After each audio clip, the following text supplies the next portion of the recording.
All right, Dan, I believe we're live now, are we not? We are. I'm tweeting out, we're live. So that was a bit of a frenetic start where it felt like TCU was going to be down and out, and then suddenly they hit a big play. They're right back in this thing, 10-7. We're picking up this live broadcast with about 4:45 left in the first quarter. If you are watching live on YouTube or across any platform, we obviously are going to have a bit of an issue with syncing up our audio and video feeds. That's fine. So we'll do the best we can to keep you periodically updated. TCU just kicked it off. You might need to pause it for like 5 seconds. Yeah, at least so we're somewhere. Because we're both watching on YouTube TV, not a sponsor could be. All right. I've got it at 4:39 with Georgia about to take over. So, okay. One of the things you and I have been paying attention to, we did a bit of a live chat before we hit the go live button here on the YouTube stream, is the live line. And initially the live line, well, before the TCU touchdown, was about 22.5 in favor of Georgia Bulldogs. That has obviously come down, but now Georgia's got the ball. Georgia is, of course, moving the football as they have been the whole football game here so far. We will see what the implications are for the live line. Yeah. Yeah. So do you have a screen ready for updated live lines? I can pull that up. Yeah, why not? In the meantime, why don't we put this up here, Dan? Whoops. How do we do this? Here we go. There we go. So here's where things stand at the moment. If you're wondering what is the situation right now in this football game, these are the numbers that we've got. Georgia obviously has been pretty dominant. Oof. Everything is like 8 yards this, 8 yards that. Yeah. And that's a problem, right? Yeah. That's a problem with respect to TCU's chances in this football game. Reminder to everybody who is watching live, please leave us comments. We will use those comments here in due time as we're watching this football game together. Whether you're out there on Twitch, whether you're out there on Facebook, Twitter, or YouTube, all of those we can pop up on the screen at any moment in time. I am definitely a bit taken, at least initially, by how easily Georgia has moved the football because. Ooh, okay. I mean, everything, right? That's a really big problem for TCU if they can't get stops. Now, they did get that stop in the red zone. But you got to keep Georgia out of the red zone. You got to keep as many points off the board as possible here in the early going. I said on the preview that if TCU is not scoring quickly, that's an issue for them in this football game. They need to try and do something to take Georgia out of their rhythm. And at least in the early going here, that has definitely not been the case. No. I've got about 250 left on my clock here. That seemed like a crazy important touchdown for TCU to score. Yeah. They're going bunch. And speaking of the devil. Shot. Somebody got lost in the bunch. Speaking of the devil, we're going to check the live line here. Check that live line. Woof. Got it at about 20.5. I said before, if it gets up over 21 again, it was at 22. I'll take TCU plus the points. But one of the things that I think is notable on the Georgia side, we've talked a lot about it this year. Georgia likes long drives. At least that's the way that they've played. But obviously, if the points are there, if the yards are there, they're going to take them. And in the early going so far for the Georgia Bulldogs, it has not exactly been tough to get those yards. They've had short drives by comparison, right? These have been short drives. They've been putting points on the board. It's not even the end of the first quarter yet, and already we're talking about 17 points on the board for the Bulldogs. I'm just spraying the link out to people. Somebody might pop in, somebody might not. I don't know. What we need to do in order to make this a true game within a game is if we bring somebody on, we need them to try and recruit the most famous person that they know. Oh, the Katie Nolan game. Right. And see where things end up at the end of this game, because I think we're both committed to doing this for a good chunk of the remainder of the game. Oh, yeah. We've got time to fill if it's going to be a game like this. How is your Thai food? Thai food is very hot. It was one of those things. I got basil fried rice. Yeah. Basil fried rice with chicken. And I got Thai hot. And one of those deals where you just start uncontrollably hiccuping. Like it's good going down, but then after a few minutes, it starts to work its magic and you start hiccuping uncontrollably. Of course. Did you have Thai food as well? It is, I think, upstairs as I broadcast this from a basement. Okay. So I'll grab it at a commercial break or something. Let's send a shout out to some of the folks that are watching. Brian. Hello, Brian, saying, oof, 9.8 yards per play for Georgia. Brian watching on YouTube. Joel says, isn't all his food Thai food? Look at you, Joel. Look at that. That's a good one. We've got gentlemen out on Twitch. Can we make Georgia play a man down to keep it interesting? Just give somebody a red card, right? Get them off the field. Keep this thing a little bit more interesting. We'll flash comments up throughout the course of this stream. TCU now with the ball, about 2:30 left on the game clock as I watch it. Your score is 17-7. Stetson Bennett 7 of 8 for 111 yards. Also, Stetson Bennett, 1 rush, 21 yards. It was that opening touchdown that the Georgia Bulldogs scored. TCU's got some ground to make up here, and this is an important drive. Doesn't go in their direction this drive, that could be big-time trouble.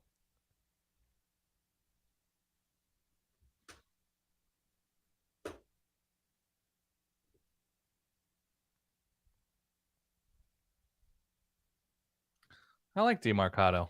I like him. Yeah. I like both their backs. Let's see if I can make these stats a little bit bigger for everybody.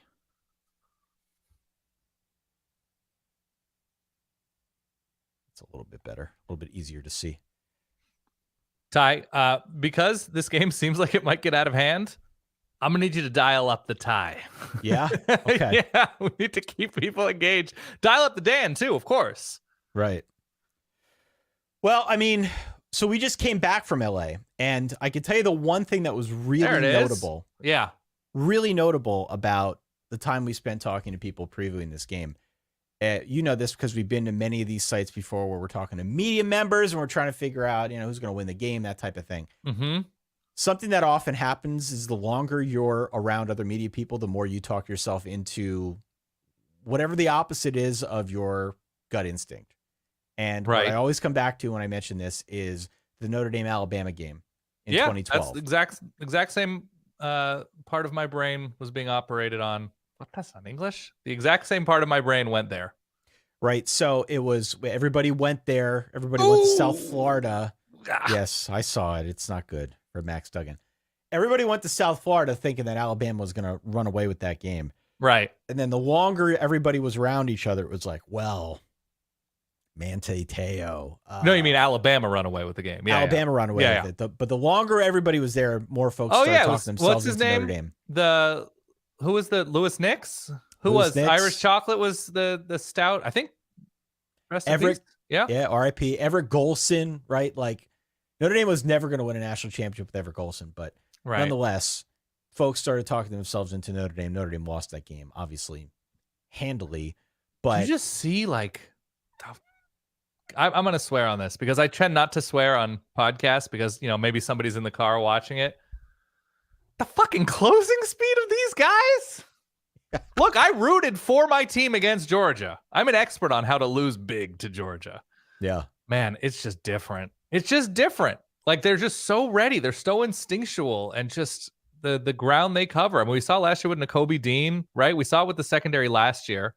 Just when you're trying to throw screens and there's just these heat-seeking missiles. It's just, I don't know. You got to use that against them, right? You got to start setting things up with those screens and make them be over aggressive. But man, I don't know. The point though on the folks in LA, we didn't meet anybody who was talking themselves into TCU. No. I think a lot of folks are rooting for TCU they want this to be a good game, as I think most of the people watching this stream would agree. Right. But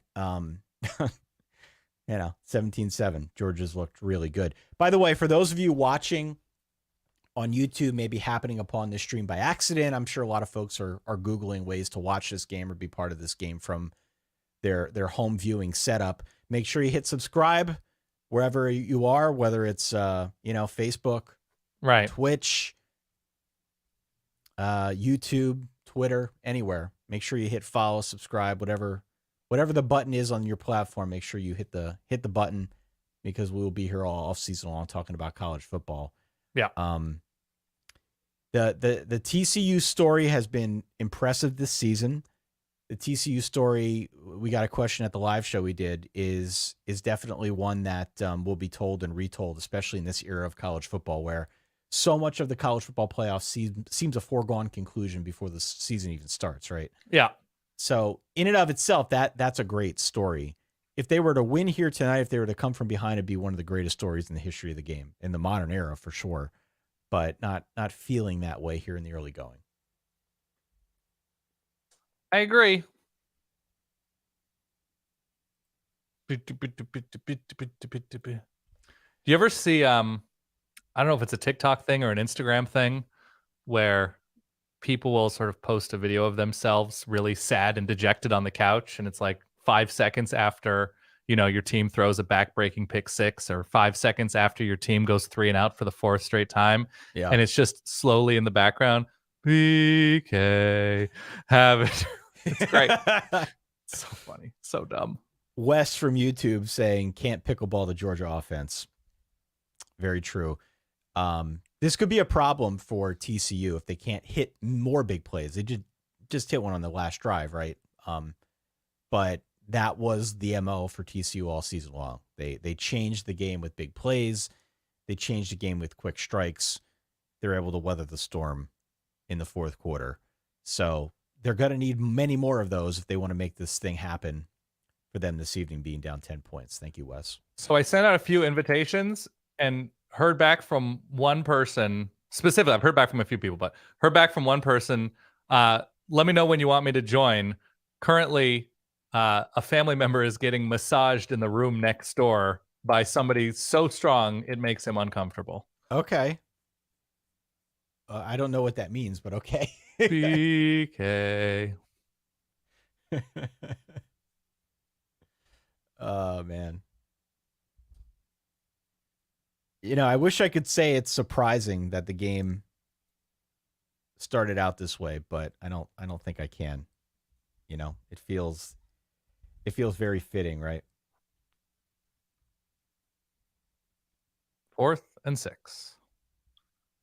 You got. Do you go here, Ty? I think you almost have to, right? 4th and 6 midfield with the defense unable to get stops. Like, not even like a 3-yard run. Yeah. By the way, for those of you wondering at home, what's the win probability at the moment? Floating right up there around 94. What is it? Currently, 89.5. Okay, I didn't see the numbers there. 89.5, courtesy of our friends over at GameOnPaper.com. Yeah. So we'll see what happens on this drive, but things could obviously change rather quickly. What's live line? Live line right now, let me pull that up. Looks like it's about 21.5 points. I think I'm going to have to wait to see what happens on this drive. In the early going, I was all about anything that would get above 21.5. Right. Especially if after it was at 22.5 and then it dipped down to about 18. Okay. But just given the way this thing is going, if I can get it after this drive, 21.5, I think I'll take it. Ba, ba, ba, ba. 91.7% win percentage currently for Georgia Bulldogs.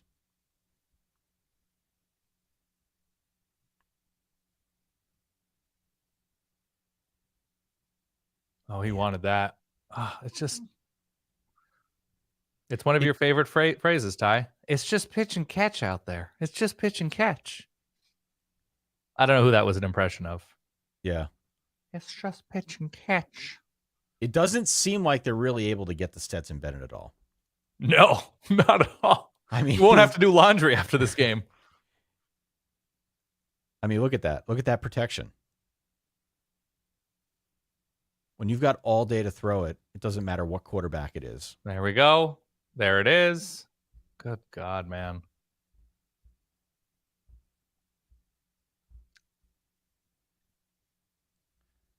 Let's flash this one up here from commenter. It's like Darth Vader out on YouTube. I like it. If TCU can hold them here, they have a chance, but if not, Georgia starts pulling away. I think that's fair. I think Georgia's already started pulling away, to be honest, but we'll see what happens on this drive. It's a big drive. TCU needs to try and get a stop here. Nice tackle. I've got 12:20 on the game clock here in the second quarter. I've got 12:20 now. Up. Hold on. We've got a guest courtside in Boston. Are you at a commercial break? What's going on, Adam? We are currently at halftime of a Bulls Celtics game in Boston. It's 59 Celtics, so we're having a good time following it. But got champion up on the breaking up. And all right. Up. Can you hear him, Ty? He was breaking up pretty badly. It is the one, the only, the Adam Amin. The Adam Amin, courtside, frozen, multitasking. Should we try to do it? Reconnect, Adam? If you can hear me, turn off video, Adam. Yeah, yeah, we got you now. Okay, great. Okay, how's the game going from your perspective? The one you're calling right now, because it's getting a little ugly down here in LA. We've been kind of tracking it on the old iPad here and sure. Watching on the tablet, keeping tabs on what's going on. Ours is it's a back and forth game. It's been played on a 12-point window. Boston leads by 9.5. It's their largest lead of the game, sitting here at halftime. But yeah, we're hanging out. We're calling a game. I don't know what we're doing. I just figured let me do it this way. If you guys had to explain the game to me as an alien who's never watched college football, how is Georgia TCU going in your perspective in the simplest terms? Georgia's doing whatever they want. They've had a couple of busted plays on defense, but on offense, Georgia's averaging like 13 yards per play. Adam, you know the beginning of Independence Day where the ships come down and they try to shoot at them, and it's just like boom, boom, boom, boom. The force field protects the shield. Ships. Yep. It's a little bit like that. Seems about right. That's a pro football team out there that Georgia puts out. And TCU has pro players. They definitely have NFL talent, but that's a pro football team essentially that they're playing on the other side right now. You used to do sideline broadcasts from this game and from playoff games. Do you miss that sideline juice? Yes, big time. It is nice since, I mean, I don't know if I can turn this around or not, but I'll just do one of these. Like, we're right here. The court is literally right there. So we have like a little bit of energy in the building. I feel very close to the action. This is not what you typically get to do during a football game. So when we actually got to do that during the national title games, it was awesome. It's an adrenaline rush, especially in a good game. Like we did a couple Alabama-Clemson games that were really fun. We did that Alabama-Georgia game that was really close down to the wire. The energy in those buildings when you're that close to it is pretty awesome. So it's hard to combat that, but we are coming close tonight. Although right now, during halftime, you got the kids playing. You got like the elementary school kids or junior high kids playing right now. So maybe the juice isn't the exact same right now. Was that a thinly veiled reference to what TCU looks like on the field? That, hey, there's kids on the field everywhere we look. Yeah. It wasn't my reference, but since you connected the dots, I'm sure it's applicable. How about that? I didn't want to be the one to say it, but I had to be. We have a comment from Kale. What's Stacey King up to right now? You guys want to know what Stacey King is up to right now? Oh my God! Stacey King is right here. Bulls legend, so this is broadcasting the legend. Podcast live. They're doing their watch with the whole audience right now at the national title game. Outstanding podcast group. I do my Extra Nuggets Jeopardy podcast with Dan, so they like to say hello to you. What's up, Stacey? How you doing, man? He's paying me to say that, though. Yeah, I'm paying him to say that I'm a very nice person, and I'm a very charitable, humble, humility-filled man. Best in the business. We love this guy. We appreciate him to death, man. He's the best. So I just wanted to say hello, and I appreciate you guys saying hi to me and to Stacey. So of course, we're having a great time. Watch Bulls broadcasts if you're a Bulls fan or if you're an Adam Amin fan. NBC Sports Chicago. He's the voice, not just the voice of the Bulls. He's just the voice of a generation. Adam Amin. Thank you very much for your time. Yay, Adam. See you guys. Enjoy the game. Take it easy. Get back to work. The best. That was a nice little cameo. Yeah. Who else can we invite? Who else could we invite to this thing? You want me to DM Chris Fowler? To see if we can just keep it going with live play-by-play people and just hold his phone up? Can anybody DM Stetson Bennett, who has his second touchdown now of the game? Oh, man. Well, surely somebody touched him. No, maybe not, Dan. You'd be surprised to learn. Maybe not. So I already know you agreed with the decision that I convinced you to make when you decided not to go see Notre Dame, Alabama. But this was the fear as what happened with you. Like, if you're a TCU fan, it's a no-brainer. If you have the money, if you have the means to get to LA and you get to see TCU in the national championship, you have to go. But also, if you were in the position that we were in, we're like, well, we could go, we could not go, whatever. It's tough, man. It's tough because I've watched my team lose in the national championship twice. You've only watched once, right? In person? Yeah, it's true. My experience was Oregon hanging around. Oregon hanging around enough to come back and make it a game. Maybe. I mean, Ohio State ran it down Oregon's throat, and it wasn't a game. But imagine being a frog in the stadium right now. Yeah. You got a long night. Or grab some seats at a nearby restaurant and, eat your feelings. So I did a humble Oregon flex on Notre Dame. You're not wrong, Brian. Twice. Here's where things stand, by the way, over in the Verballer Discord. For those wondering, verballers.com if you want to be part of the ongoing conversation that we've got in our Verballer community. I put this window up. Folks don't know that I've got this window up right now, but wanted to give a shout out to our community, which is chatting. Just been chatting all year, chatting all season long, but chatting throughout the course of this football game, to say the least. This is one of those games that happens from time to time where all the stat services die momentarily. Yeah. They die because I don't know if it's like a processing thing, an Amazon Web Services thing, not a sponsor, could be. Don't know what it is, but you have these things where periodically this is what you get. Yeah. This is what you get. You get a blank screen, you get a gray screen. Theater of the mind, 24/7. Sort of make up your own plot to what we've seen so far. I can tell you what the plot is for me. The plot is for me, nobody's gotten to Stetson Bennett. There were 2 plays where they forced him out of the pocket. One of them may have been by design. He's got 2 touchdowns on the ground, 1 touchdown through the air. TCU did hold them to a field goal. But as we're sort of rounding the bend now into the latter half of the second quarter, TCU's got work to do. I feel like we've said this the last couple drives, right? TCU's got to do something on this drive. They don't do something on this drive, that could spell trouble for them. And, I hate to keep saying it, but it is the obvious.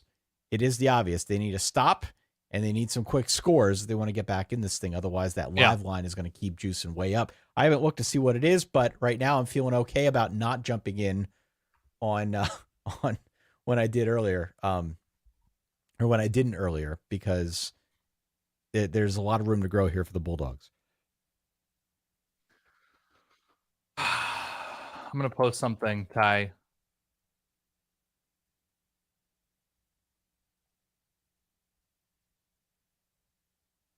You're going to post something?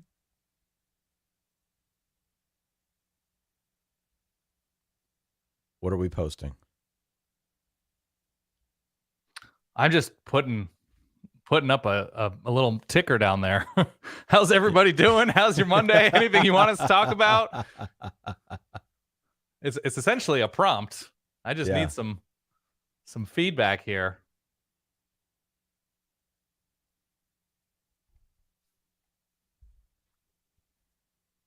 So in case you're wondering, the current win probability is about 95% in favor of the Georgia Bulldogs. Again, they opened as about a 14-point favorite. Obviously, that's looking pretty good right about now. Georgia, I think, at kick was about a 13.5-point favorite. So right now, according to our friends over at GameOnPaper.com, 95.7% likelihood Let's pull up some comments. We have, by the way, new tortilla convert Ari Wasserman There now he on is. the stream. Guys, I missed you. I left the other room to just join you for a few minutes. Is that 95% win probability now or from before the game? Now, This is now. look Oh, at it's you. now. Okay. You've been in here 15 seconds and already a hot take. Hot take. It's not quite a hot take. Ari Yeah. was in on this from day one. Which I think most people, we talked about this on the Van Rubenstein tour. The team you have to talk yourself into is the team you need to bet against strongly. And here we are. Yeah. I don't know. We got somebody saying cheesy bread in the comments. Ari in the building. I want to hear about stars. I got the cheesy bread, and I kind of felt bad because like you were taking us on this culinary tour of excellence. Sure. I just brought this hot garbage onto your table, and that was kind of disrespectful. So I'm sorry. I actually I don't feel disrespected. I thought it was. Can I give you notes on the cheesy bread because I think it has potential. Did you and by eat notes, I mean you who develops recipes for Domino's. Did you actually eat it? I thought you didn't eat it. No, I definitely ate it. Oh, you did? So I think what makes pizza great is the balance of like sweet and salty and fatty and doughy, whatever. And I just thought the cheesy bread was too one note, right? So it was just overly cheesy. Mm-hmm. And cheesy and doughy is good, but it was just kind of rich without it needed a spice. It needed something spiking the fattiness of the cheesy Well, our bread. friends at Domino's have one with feta in it and jalapeno. See, jalapeno would have been good. They've already thought ahead. So for gluttons like me, I'll just dip it into the garlic sauce and it's good. But right. I don't want to hijack this too with cheesy bread. That's okay. But the thing that is really tough right now, and I'm not gonna tweet for another hour. I'm done tweeting. But if a team has better players at every position but one spot than the other team, how can anybody rationally pick that team that doesn't have the good players to win? And I don't mean in just college football, just in general. If you were at recess and one team got the first 11 picks and the other team got the second, how do you ever in any galaxy do it? So that to me, it's I was hoping, and people think I'm really enjoying it. And I guess, right. It just kind of backs up what I've been what's trying the to one say. position? What's the one position? Receiver? Receiver. There's Johnston. And I do think too that Georgia has some issues, I guess, in the secondary. But for pound, right, you can't take TCU players and start them on the other team. So this is what happens, and I guess the best team's going to win the national championship this year. So it worked out the way it was supposed to work out, and we got two great semifinals. But this is the least shocking thing I've ever seen. Yeah. I mean, I've got, I don't know if you can see Ari, I've got up on the screen now, just the team stats, and these don't tell the full picture, but I feel like given what we've seen so far here, it pretty much tells you the story. If you're not able to watch the game, Georgia outgaining TCU 256 to 107. They've been efficient on third down. Not that they've had that many opportunities, but this has been a team that has just been dominant here. It doesn't seem like they're able to get the Stetson Bennett. He's able to do the pitch and catch. He's able to run if he wants to, when he wants to, when they call the play. And if TCU's in this position of having to play catch up, I'm not going to say that's unfamiliar territory for TCU because they've been there at moments throughout the course of the season. But this isn't Texas Tech. I know. Thank you. And that's what I was going to say next, right? This is Georgia. This is a completely different category. Right. That's why I get negativity thrown at me when I say things like, look, TCU is Kansas State-ish because they almost beat Kansas State. Or like Notre Dame is Marshall-ish, which is obviously a snarky, asshole thing for me to say. But also, it's kind of true. Yeah. It's crazy that, I'm looking at these comments here and people know where I went to high school. Really? Yeah. That's You funny. you told us, because you said it on the show. Oh, I did. Okay. I think so, right? I don't know, but I went to Cactus Shadows High School. Yeah, I grew up in Phoenix. But yes, man, I don't know. I don't know how to analyze this game without sounding like I told you so. Because that's my goal for the Andy Staples show. Okay, can I help me out here? All right, I'm gonna zag, not with the like, okay, yeah, obviously Georgia has better players that are defending national champions. TCU struggled with average teams this year. That's fine. We all know this. We're already here. This is accepted. This is canon. But if you had gone to a random Elite 11 camp in like 2017 and looked at Stetson Bennett and made an announcement that this was going to be the greatest Georgia quarterback of all time, and it's not even like there's no like commentary about it. There's no question about it. He plays like he was a 5-star athlete. Yeah. Like, I mean, he moves really well too. So, oh my God. But the thing that I think is most ironic about it is that Georgia's going to hang 60 on that. What just happened? I turned it off. Max Duggan just threw a deep pick. Oh, yeah. Okay. Well, let me know. What's the over under for point touchdown plays before the touchdown? 6.5? I don't know. I don't know where it's even starting from. I'm just going to blindly say 6.5. Before the game, the over under for touchdowns was 8. In total. It was just an arm punt, guys. It's fine. Yeah. But the thing that I was going to say is that there seems to be this notion, guys, and you know it well, that TCU and teams like TCU are just elite developmental programs, right? And they are. To get to this stage, like if TCU loses 68-7, it doesn't take away from the remarkable run that they had. To get to this point and what they had on their roster and what they built is a coaching job that I think I would put up against, if not exceeds, what I think ultra-talented coaches or a coach that's ultra-talented roster to a national title. Like, this is incredible. But there is this notion that teams like Georgia are just stars factories. Right. And teams like TCU develop. And I love that a quarterback that ranked outside of the top 2,000 is torching this game. And a receiver who I think only had one other Power 5 offer outside of Georgia in Ladd McConkey is torching them. And it's just like a nice reminder that, like, Georgia also develops their players, you know, and they develop as 5 stars, and you think it's just because they're 5 stars, but they also develop their 3-star prospects, even though there's much fewer of them on the roster. So it also speaks to how important it is to practice against great players, right? If the third string guys on the scout team you're practicing against are eventually going to become first-round draft picks, like Stetson Bennett would not have been able to develop into this if he were at Chattanooga, right? If he were at South Carolina, if he were, no disrespect to South Carolina, but it's the old like broy iron sharpens iron thing. He has that distinct advantage of the reason why Serena is better than Venus at tennis is because she gets to grow up playing against Venus Williams. Yeah, right. Ari, can I ask a question about this from the recruiting standpoint? Yeah. You're way more plugged in than I am. Like, if you're a recruit, if you're looking at TCU made it to this game, which is a big deal, right? In and of itself, that's a big deal. That's a recruiting tool. But if they go out as they have this evening and get blown out of the water by Georgia, is there any negative effect on TCU? No, I don't think so. You know, the thing that I love about TCU's program more than anything is that we have to, you know, acknowledge that we're moving into a new frontier of the sport where you can accumulate talent in ways that you couldn't before.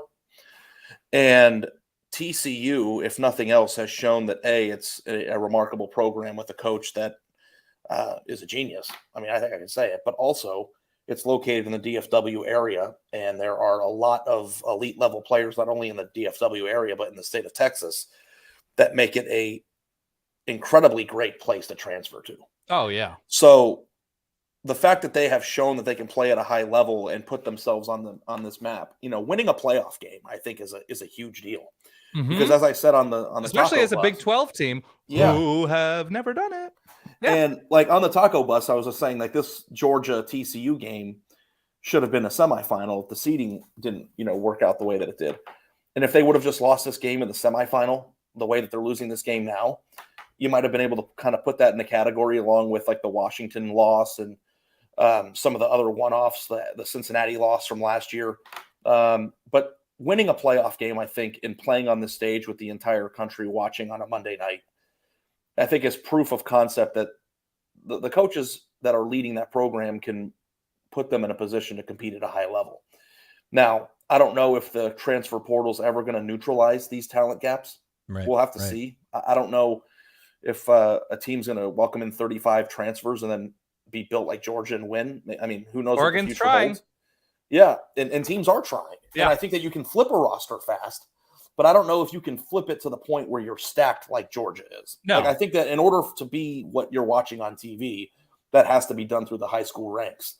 Well, But- yeah, I mean, these guys have learned this defense over 3 years, right? That they've practiced it over 3 years, that they have every instinct. They have every single intuition of, oh yeah, this is where I cover this. This is where I exchange this in this coverage. It's just automatic when you're there for that long. Yeah. So if you are a TCU coach and you walk into a Dallas high school or a Texas high school, I think you're instantly legitimized in a way that you weren't before from being in this game. I mean, I don't think anybody's going to, rag on them too hard for losing to Georgia because this is what was supposed to happen, Right. And I do think that that TCU could be the team that is the blueprint for all the other teams that are in the similar category who are going to try to build their roster in an alternate way, which I think is exciting. So no, I don't know if the thing that I will ask you guys is, Sure. I don't think it's possible for any team that isn't already in the cool kids club or already a blue blood to recruit at the level that Georgia is recruiting right now out of the high school ranks. Like, I don't know what can be done to reverse the fact that 50 of the top 100 players in the country went to 4 schools this past year. What you have to do is you have to recruit well enough that should a freak opportunity arise in which 2 or 3 key quarterbacks at key huge places go down and you are in a sea of mortals in the playoff, that you have recruited well enough and that you have gotten fortunate enough to hit lightning in a bottle with your quarterback, right? We've seen excellent quarterbacks at non-top of the top blue bloods, but you have to just get lucky. And that'll happen sometimes. That'll happen. Like we saw. So you foresee a future where there will be a playoff filled with non-remarkable teams? No, you need a 4-team playoff. Essentially, you need a 4-team playoff. Because the funniest thing that happen. everybody isn't considering, and I wrote in a column a few months ago, is that the expanded playoff is going to make Cinderella stories like this one even harder than they were before. Yes, of course. It's like you're opening the door to more teams and more people are going to have an opportunity to play a playoff game. But these teams aren't built to win 4 or 5 games in a row if we're keeping the conference championship games to win a national championship. So, like, TCU was blessed, in my opinion, to survive a loss in their conference championship game and not play a monster like Georgia in the semis to get to this spot. In the 12-team playoff, that will never happen because they're going to have extra games. And there might be more winnable games on the front end, but by the time they win the 2 winnable games that the Kansas State-ish program would have to win, they're already going to be gassed when they end up playing Alabama or Georgia or Ohio State or one of the other teams by then that is recruiting at this level. Isn't that why a member of this podcast or a host of this show has said in the last 2-3 years that the national championship and the playoff is beside the point of the sport? What'd you say, Ty? No, this is going to be a Dan thing. This is going to be Dan's. I said this is why the national championship and the playoff is beside the point of college football. That the actual strength and appeal of college football is a Saturday full of things, and that you can get entertainment all over the country, and that it comes together at the end, but it's almost like a bonus thing, not necessarily the point. That's the drum I've been beating, because we have a number of teams and conferences that are not playing the same sport. Okay. Yeah. Well, it's like when you mash up 5 different levels of a sport into one, right, and then expect everybody to compete for the same one trophy. It's kind of right. It's weird. Yeah. It's I totally get weird. that. Yeah. I mean, I hear what you're saying, Dan, and I don't totally disagree with that, but right. I agree with the playoff expansion to the extent of we are continuing under this guise now that every team in college football, at least on the FBS ranks, is competing for the same thing. Right? That's the lens through which the NCAA sees this thing, or through which the College Football Playoff Committee sees this thing. Right? They put Cincinnati in it a year ago. They're approaching this like everybody is on equal footing. So if we're going to continue with that charade, I believe it's a charade, then we need to expand it so that more teams have a chance. Frankly, it was always stupid to only limit it to 4. What does that do? I mean, it may water down the competition, but you can't have it both ways. Like, if you're going to act as if everybody has a chance to win the championship, you at least have to give everybody a chance to win the championship. Well, and here's the thing, too, and Dan, not about like that. firewall them off before they can even get to the postseason. Is that like the fact that this is the culmination of the season doesn't take away from what you think is great about it? No, not at all. So, like, you can still enjoy your Saturdays where you can watch a MAC game or a game that's on a quote-unquote different level and still derive that pure joy that you get from, I mean, you don't create a podcast like this if you don't just love that type of football. Of course. And then you still get the dessert at the end, which is the Titans playing the Titans. Now, what I think could be, and we got this question at our live show that we did on Saturday night, but what I think could be an interesting casualty, for lack of better terms, as a result of the expanded playoff is conference championship games. I could see a situation in which those are greatly de-emphasized depending on who's playing in them, with teams knowing in advance they're going to be through to the playoff. You know, seeding will be important on some level. You want to get home field advantage, but I think for a lot of teams, you'll be in a situation where you kind of know where you stand going into things. I also feel like certain teams aren't going to care that much about seeding. Like, I don't think that Georgia playing a game at Pitt is scary to them. Yeah. Now, they'll still, I mean, the coaches will obviously want to have the best and easiest path, but the gut punch that you get from an upset, if you're a fan of a team that was upset, or the joy that you get as a casual fan from watching an upset, is going to be drastically diminished, which I think the expansion of the playoff, Ty, to your point, gives more teams a seat at the table when they were, quote unquote, you know, excluded from the current thing. But at the same time, I think it's going to take away from the pageantry that Dan likes so much. Yeah. Because the magnitude of upsets in certain regular season occurrences are going to mean less. So it's kind of like this balancing act of, like, I personally thought that 4 was perfect because most years you struggle to find 4. This year they struggle to find 4. I mean, let's be honest, Ohio State and TCU both got into the playoff this year by default because they had no one else to put in. Yeah. So when in Ohio State played Georgia very well because they're built like that, but it doesn't mean that they deserved a spot in the playoff. So now what you're going to do is you're going to add Alabama this year back into the playoff, and you know, teams that are built like Georgia who had down years back into the playoff, and they're going to have an easier path to, or I mean, a path to a national championship in otherwise down years, thus taking away from the pageantry and the joy of the upset that you get on a random October Saturday. Yeah, I mean, I hear what you're saying about the 4, and I don't disagree. I mean, look, we knew coming into the playoff that 12 is just too much, I think. 12's a lot. I always thought 4 was stupid because there are 5 major conferences, and like, what is the point of leaving one out? You're always going to promote some debate, and I know that's what we love about college football. I get it. I think 6 would be great. 6 would be fine. 6 would have been a good starting point. You have a Power 5. You have a Power 5 champion. All 5 champions get in.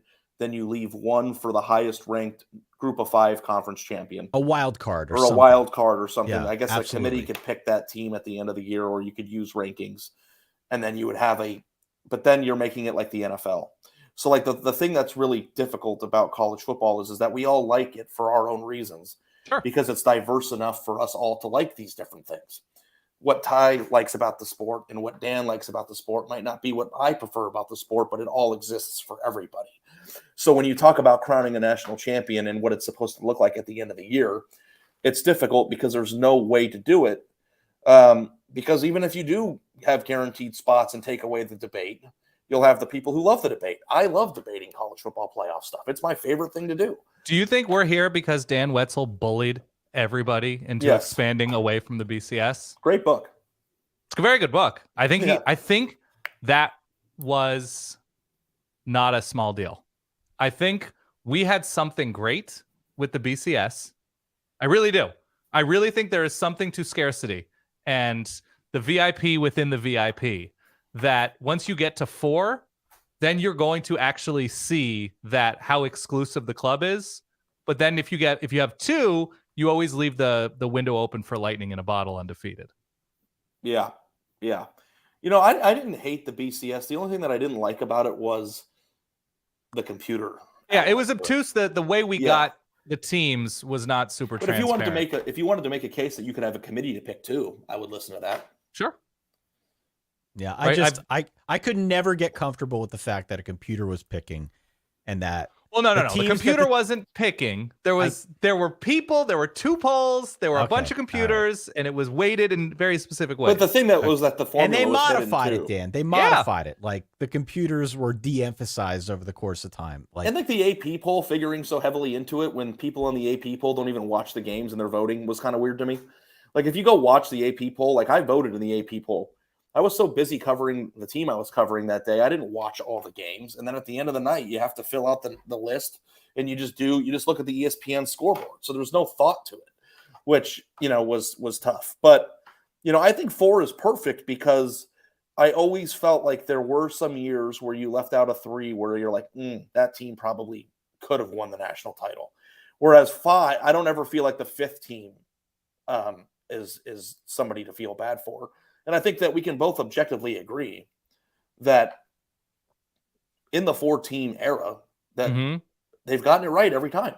Like they arrive at the correct national champion every year, which I think is pretty awesome for a sport that has had so much subjectivity in the matter for such a long period of time in its history. Right. So while we've been talking, Georgia scored again. Georgia scored again. This was a much more Georgia-ish drive, 11 plays, 66 yards. With the extra point now, 1 minute and 19 seconds left in the first half, 31-7. Georgia with a commanding lead over TCU. We've got some of the stats here up on the screen. It should come as no surprise if you look at that top line and see the 31, what the numbers look like in that column. 60 of those yards, Max Duggan's passing yards were on one play, and it was a coverage bust. Yeah, that's right. It's a complete and utter domination. That's exactly right. So on the Stetson Bennett and Georgia side, obviously not a whole lot of difficulty moving the football. If we flip this over to the team stats, you can see a much clearer picture of where things are through about a half now. 332 to 120, as Ari just mentioned, 120 total yardage, but a good chunk of that, about half of that, came on one play a couple drives ago. Stetson Bennett having no trouble throwing the football. Georgia very efficient on third downs. Again, only a few opportunities to convert on third downs, but dominating on the ground. Thus far, if we were to just look at the box score, if we weren't actually watching the game, if you covered up the score and couldn't see anything other than those stats underneath, obviously you would have a pretty good sense for what this game is doing. That isn't always the case with box scores, right? They can be deceiving from time to time, but it has been a dominant effort here by the Bulldogs through about a half. I don't know, Ty, if you've been paying attention to the tickers that I've been putting up. Yeah, are you doing trivia? What do we got going on here? I don't know. I just figured we could learn something while watching this game. So we've got Timey was only 10 feet long and was housed in a tank. And what is this? This is about Keiko, the orca from Free Willy. It's only 10 feet long and was housed in a tank until the bottom was done. So sounds like animal abuse. Great. Yeah. I'm very much pro orca and orcas swimming in the wild. I've put up Paul Newman's racing history. I introduced people to what SoFi is. What else have I put up there? The lawsuit between Ray Parker, who wrote the Ghostbusters theme, and Huey Lewis, because the Ghostbusters themes sound too close, and they settled out of court. But then Huey Lewis made note of it, and he had a not a non-disclosure, but he had a gag order not to talk about the lawsuit, and then he had to pay Ray Parker money. So, yeah. Here, Dan, who is the most notable non-college football media person we can get on this show? It's gonna be a slog here until we get to the end of this thing. I can look at who follows me, I suppose. Well, I guess the good news is I have to go live on a podcast with Andy after this game's over. Same. And I've got an entire second half to write this column I've got to bang out. So that's good. The deadline's not quite as big in the window right now, right? Yeah. No, it's I already have 50% of it written. Don't know how I could have done that, but I do. We got to, fill in the gaps a little bit, but it's the one thing I will say, guys, is that as much as I love the national championship game, yeah, I always have an empty feeling that like this is it for a while, Totally. And it stinks that the national championship game isn't at least one more instance where the entire country can sit at the edge of their couch together, tweet, argue, yell, discuss, go like this, like from Home Alone, because that's what makes the sport great. And, you know, for as awesome as the semis were, I kind of think I would trade 2 good semis on the same day for 1 great national title game. Yeah, I mean, the interesting thing is what Andy said when we were doing our taco tour. There have never been 3 good playoff games. We've barely had 2, right? In the same cycle. So but I would rather have 1 quality one when all the marbles are on the line. Yeah. But well, then we had again, a good one last year. I also felt while I was watching the Georgia-Ohio State game that the national championship game was being played there, which was an unpopular opinion at the time. And it turns out, oh my God. What happened? It's something else. I'm turning this game on. A Georgia interception on the TCU 21. Okay. We might get a running clock in the second half. There might be a walk-on replacing a walk-on at quarterback for Georgia. This is really bad, guys. This is really bad. Do you think Georgia's going to like kind of slow it down a little bit in the second half and run some clock? Or do you think this is going to be like a 68-7 game? What would you do? It's your expert recruiting opinion. Is it better for recruiting to win a national title 62-14 or just be classy about it? I think I'd be classy about it. Okay. Man. By the way, shout out to Kentucky and Mizzou. They look better. They held Georgia down as much as anybody can. Is Georgia going to score another touchdown before the half? Oh my God, yes, of course. Oh, okay. I didn't know I'm not watching it. I didn't know where the... It's 36 seconds left. TCU's bringing pressure, gets picked up, throws to the end zone, broken up. Okay, but they're like at the 20. They're at the 20. They've got about 30 seconds left. Yeah. Yeah. So in retrospect, that 22 points, which was the live line, I think, when they were up 10-0. Yeah, that would have been that would have been a pretty good bet. Do either of you guys bet? Or are you just in does. it for the love of the game? No, I bet. Did you bet tonight? I was going to wait. I was hoping that TCU would score first to bring the line down, and then I was going to jump on Georgia. But that didn't happen. All right. Oh, boy. 11 coverage, going deep. Touchdown, 80 Mitchell. Okay. So that's one-handed. Every single person that's scored in this game is a 3-star prospect. Wow. Oh, he was only 3? Yeah, I think so. Adonai Mitchell? Look it up here. Man. We're all having fun. No, he's a 4, but it was number 383. So it was like almost a 3. He was a 3 and some. For those playing the home game, the current win percentage for Georgia is 99.8%. So we got some time. It's what percent? 99.8, Dan. Honestly, we could just record the recap podcast. And you, after the game is over, you can just like digitally insert, and the final score was 52-10. I hope that I helped you guys pass some time because you're going to have a hard time in the second half here.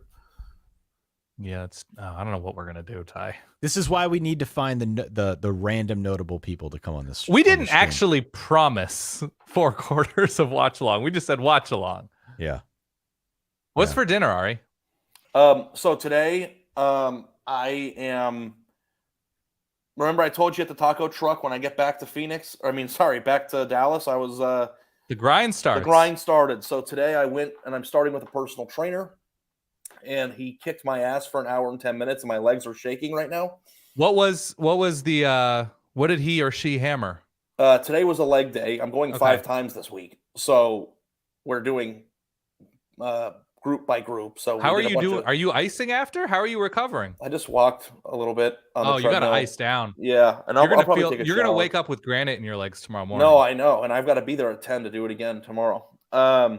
But then I went and got a salad with a bunch of chicken on it and used vinegar as dressing. Great. Okay. And then I got a protein shake with no sugar in it. Great. And then I ate an apple like around 3:30. And then tonight, my lovely wife made us a chicken, broccoli, well-seasoned crock pot dish with no sugar in it. So I'm probably 1,500 calories in today. And burned a bunch at the gym. So like this is like I'm like in like You're no enjoyment. Yeah. No enjoyment at all until I'm skinny again mode. Like I'm not even what year was that? What year? that you claim you were skinny? Oh, I was skinny in 2016. Oh, okay.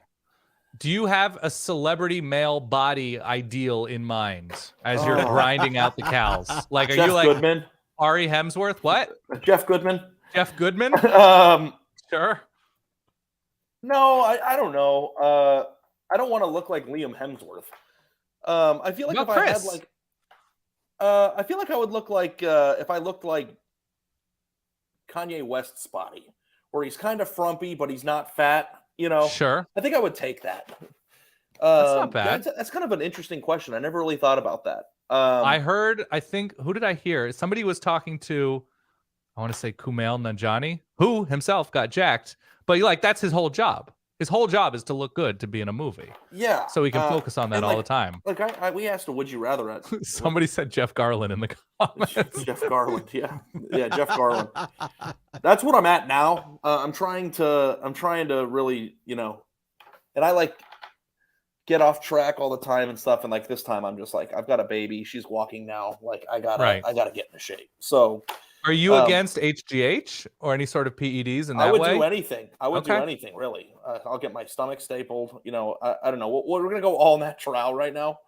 And I mean, that's an easy podcast sponsor for you. Yeah. The Andy Staples Show, where we literally get stapled. Yeah. No, I'm not going to do that. But it's all mind over matter. And, it was a terrible day to start a diet because who doesn't like a good pizza with their. I agree. But this is. This is going to be probably a 6-month thing, and then I think I'll look pretty good. Somebody said Danny McBride. Danny McBride wouldn't be so bad. No. Ty, do you have one? Celebrity body ideal? Yeah, of yours. And it doesn't have to be jacked. It can be anything.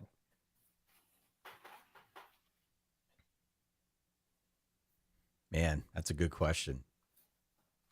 In my head, I haven't committed to this on any level, but I turned 40 this year, and in my head, I was like, God, what if I just showed up with an 8-pack on my 40th birthday? Impossible. Fully impossible. No, you have the body type to do it. Maybe. If you did the right diet and worked your ass off, I bet you could get a 6-pack in a few months. Maybe. Someone said I could be Tom Cruise, Dan. Yeah. I'll tell you what mine is. Mine is probably Ant-Man Paul Rudd. Ant-Man Paul Rudd. Like, he's clearly in great shape, but he's not rippling. Yeah. Here's the thing. If it's not a celebrity, I'll just give you the metrics. I just want to be 220. Okay. Wear a large shirt. Uh-huh. And then I'll be good. Because I'm the king of the athleisure. Mm-hmm. And now that athleisure is in, you can dress nicely without that much effort. You can get the cool joggers and the Lululemon and all that stuff. And I'm like, I think I would spend a few $1,000 just buying a bunch of really nice athleisure. Just run off into the sunset? Is there a specific activity as you start to grind physically? I stand by that phrasing. Is there a specific activity that you want to get into or back into? Like, do you want to start playing basketball? Well, Britt and I are actually going to take tennis lessons. So that's great. Tennis is awesome for it. She's been dying to do tennis. And I would be terrible at it right now. But I also I used to really enjoy playing in pickup basketball leagues. Mm-hmm. Also great. So, and I'm Jewish, so I'm a pretty good shooter. How old are you, if you don't mind me asking? I'm 35. All right, you've got 5 years until you have to retire from basketball. Okay. Yeah. So if I can drop the weight in 6 to 8 months, or not all the weight, but get to a good place weight-wise, and then I think that becomes an enjoyable activity because I hate the treadmill. Right. So if you can go and play basketball full court and run around for an hour and a half, I think that would be a great way to get some cardio in. And all the gyms here have pickup male leagues. So I'm about 6 foot. And I think we'll be able to do it. So I think so. I'm a big believer. One day at a time though. The thing that I don't like doing is talking about it. Like Andy talks about it all the time because he did it. Right. I don't want to talk about it a ton while I'm doing it because then if you just want to sneak up on people. I just want people to be like, "Oh my God, did you lose weight?" Yes. Like that's how I want. I like that, Ari. I like that approach. But I do think that you guys, for putting at least 3,500 calories down my throat the other night, should be the first to hear that the first day is successful. It's 8:18 p.m. Central Time, and I haven't messed up my diet. that started. Well, congratulations. That's exciting, right? Listen, man, all you got to do is you got to turn one day into two. You just got to stack them. That's all it is. That's more exciting than this game. It's And I'm way not more kidding exciting. about that. I'm not just saying that. And like I already had like fat guy thoughts in my head today. Like, do I really want to start a diet the night of the national title game? Like, should I just start tomorrow? Like, No, man. it's like, but then I was just like, you know what? I've been doing this stuff my whole life, so I'm not going to play the mental games anymore. I'm just going to have to live in a world where I don't get enjoyment from food. Well, Ari, if it's any consolation, TCU also on a diet this evening. Only 7 points, real slim. 97 yards through the air, 2 touchdowns, not doing much on the ground. It has been all Georgia so far. We are at halftime at present, as you said, about 9:18 Eastern time, 8:18 Central time. 38-7 is your score at the moment. Outside of that TCU touchdown that came mostly as a result of busted coverage in the first quarter, it has been all Georgia. They won the first quarter 17-7, the second quarter 21-0. That brings us to where we are now. Because we're doing this stream, I did not hear what Sonny Dykes had to say. Maybe somebody in the comments can enlighten us as to what his commentary was walking in. He said he was going to get a hot pretzel. Yeah. I mean, by the way, a lot of compliments for Ari. A lot of compliments for Ari in the comments. You know what I will say, and I don't know what it is about the Solid Verbal and the people who listen to your show. And maybe it's because I want to be more measured for you guys. I don't want to let you down. But the people who listen to this show seem to like get me more than the people who listen to mine sometimes, I feel like. Sure. Like people who like subscribe to The Athletic and read my stuff. I just get so much anger all the time. And like I rarely, if ever, get any anger on this show for some reason. And I think maybe it's because you two are just so genuinely good people that like you kind of harvest that energy.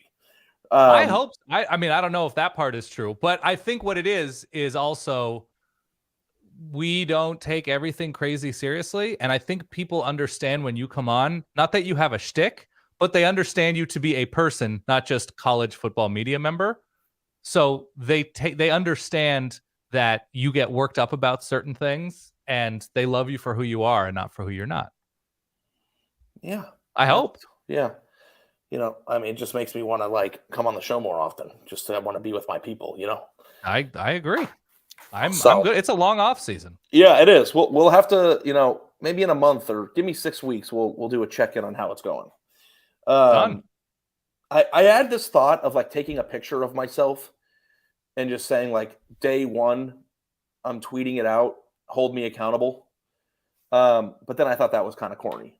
So, you know, my wife's going to hold me accountable. This trainer that looks like a Greek god will hold me accountable. And, you know, we'll get there one day at a time. If you have any sort of addictive personality, which I definitely do with food sometimes. With like 7 different things, yeah. Right. Whether it's gambling, whether it's like, if you turn fitness and how you eat into a habit, then you will be obsessed with grinding out calories. Well, here's the thing, Dan. Yeah. I'm addicted to things that feel good. I know. But you know what? I'm addicted to fun things. Dude, you get euphoria from working out. The more you do it, you get it. I hope. I've always like envied people because I was on the road with Andy. We did the SEC tour this year, and he said, "God, I can't wait to get to the hotel and work out." Yeah. And like, I looked at him. I was like, "Are you just saying that? Like, no, why are you saying that to me?" Like, and my wife is like that. We were on vacation, and she goes, "I can't wait to get home so I can go to the gym." And I'm like, if I had 3 wishes from a genie, maybe this wouldn't be one, but it'd be in contention. It'd be like, can you make me enjoy it? Like, can you make it so that I'm one of these people who looks forward to going? But that's why maybe sports are your thing, right? That you love getting out and like you love seeing the people you play basketball with. Sweating it'll release whatever chemical in your brain is a good thing to release, right? Whether it's, I don't know if it's dopamine or epinephrine, whatever it is, you'll get there. But you just got to make a habit of it because then you look forward to the things you make a habit of. Yeah, I hope. I hope that for me. My actual wish with the genie would be, can I eat whatever I want and never gain a pound? But I guess that would be the easy way. It'll also make you, I don't know, what's the settle way of saying this, Ty? It'll also increase blood flow everywhere, which will get you even more excited Working out, you mean? Yes. Oh, yeah. No, that so far, knock on wood, hasn't been an issue for me. But like, no, I'm not saying to solve an issue. No, to make I'm saying, yeah. No, I know what you're saying as well. But what I'm saying is everything. It raises all ships, the tide. Well, here's the thing, because like I don't think that people understand like what it's like to be a bigger person if they're not, or like I've never experienced it. But I was talking to my wife about it because she is a tiny person, and if you are big and then you lose weight, it solves every single issue that you can imagine. Health, obviously, sex. What is it? The sex drive, but like also like you might want to get on an airplane when you don't want to get on an airplane. By the way, it's a 31 point difference here at halftime. We're talking about sex drive. Continue. Yeah, well, that's what makes college football podcasts so fun, you know. But like it's like if you think about like every single thing a person struggles with, buying clothes, fitting into airplane seats comfortably, you know, confidence when you go out, the ability to buy clothes, you know, playing with your daughter, long-term longevity of your heart, you know, it's just like every single thing that you could do like bleeds into that, you know. So I think then add in hitting fucking fadeaway jumpers. Yeah. Right? Yeah. And I think you're gonna find, if and when you stick to it, you're going to find that you're gonna be much more process oriented than goal oriented. That you're just gonna love doing whatever it is that you do that makes you happy working out. Yeah. Because like we like Britt really likes to go hiking. I'd like to go on these insane hikes. Sex drive, any TCU drive. Yep, it's a good one, Cole. Also true. That's a very good one, Cole. Yeah, but hey, that might be the comment of the night. Thank you. I don't Cole. know how this happened, but that was kind of a vulnerable moment for me. So I appreciate you guys giving me the floor on that one. Oh yeah, of course. Everybody's got their own thing, and your off season is going to be magical. Also, like I'm on a podcast where we do video, and like I'm just tired of hearing the jokes. Yeah. So I mean, look, you have every reason. If it's plus I'm like really good looking. Like when the jawline comes. Can I tell you something? Yeah. I tell this to anybody I come across with it.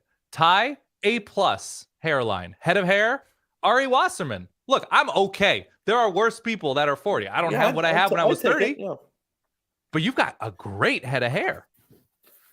Look at this. You got a hedgehog up there. Yeah. But here's one thing that a little wisdom that I'll give you guys before I go. Please. I have to go to the bathroom and write. Yeah. My buddy said this to me once, and it's absolutely true. Nobody gets everything. No. Everybody's got a thing. Everyone's got to deal with that one thing. Yeah. I don't want to put you on the spot and you tell me what your things are, but everyone has them. Oh yeah. Everybody's got their things. And it's not the pursuit of perfection. It's just the pursuit. God, I love this podcast and I love the fans of this podcast. Listen, we're going deep with this thing because we've got time also, to fill. Yeah, stars matter. You're an idiot if you pick TCU. I'm kidding. You know, by the way, Ty and I have already talked about what our stunt podcast is for next year in Houston. What's that? In Houston? We don't know yet. To the national championship. Yeah, our stunt crossover, whatever. Yeah. The first one that we looked at would have been cost prohibitive. We don't have the money in the budget for that. But my wife is her birthday's on the January 8th, so I left early to get back for her birthday. Mm-hmm. And like that'll be much more doable in Houston next year for me. Easy. I'll be there. If you guys are there. It doesn't matter. If you're 180, if you're 220, if you're 320. 500. I might be 500. You never know. So look, you can't get people invested in weight loss better than if you go 500 to 220. So please don't do that. The bigger you are, the easier. Please don't gain hundreds of pounds. Just commit to the bit one way or the other, man. Right? Yeah. Full bit commitment. Well, I appreciate you guys. Thank you so much for having me on, and hopefully I killed some time. And we'll have to get together in a few months or whenever you want, and we'll talk about it. Yeah, Ty is you both are really handsome. I'm okay. Thank you, Ari. Thank Yeah. you. I'm glad to Didn't I see the say check that to you? cleared. Thank you. Didn't I say that to you in person? I thought I did. You did. You did. Thank you. Yeah. Made my evening. There are a lot of much uglier men than you two. I'll tell you that much right I now. agree. If you guys ever I want to consider join, that a compliment. Thank you. yeah. Like Andy and I are going to make an OnlyFans for our podcast one day. So if we might need to bring in the reinforcements though. Do you know? Do you know what you're prepared to offer subscribers? It's just that's also another bonus for the diet. More likely to like tarps off episodes. I mean, you must have, and they were talking about this on a very funny podcast, Two Bears, One Cave. Like, what is the amount of money that you would have to be paid, and you would have to bring in from OnlyFans to completely submarine your career? You mean annually or just like one shot? Just whatever. What is the monthly thing, the annually thing? Like, you're like, okay, if I make $12 million on OnlyFans, But you also have to expose yourself too, right? Yeah, of Like course. yeah. But you have $12 million. I think I'd probably do it for. You'd be a disgraced sports writer. That's what I wouldn't care at that point. Yeah, at that point. I would be a disgraced sports writer who lives in Lincoln Riley's house, right? Yeah. Absolutely. I would delete all my social media. I would do the only. Yeah. I think I would have to do $1 million a year. Okay. But your daughter would have to answer for your pursuit. That's the only thing. Yeah, she can answer for it in an infinity pool looking out at the Pacific Great. Ocean. No, On that note, everything is so much more important when you say, but your daughter. I know. It's just like I never even thought about that. But I guess, I still would do it. You could do tasteful things on OnlyFans. The key is tasteful. The key is tasteful. Yeah, I don't know. There's very little I wouldn't do for $1 million a year. Wow. That's good. I'm a slave to the money, guys. Yeah. I want to live in Montecito, baby. I know. You want to be eating up the California coastline. Yeah. One day, guys. All right, Ty, can I go get my Thai food upstairs? It's halftime. Why don't you go get Thai food upstairs? All right, see you guys. And I will stick here for listening on the stream. Thank you, Ari. All right. Thank guys, you, Ari. Good luck with your column. Why don't you go get your Thai food? I will cycle through some of the commentary he just left. That's fine. So, folks, here's where we're at. It's halftime. At present, you can see the score up on the screen. It's 38-7. It has been all Georgia. It has been all Georgia pretty much since we kicked this thing off around 7:45 Eastern time. Look, this is a scoring summary that's on the screen right now.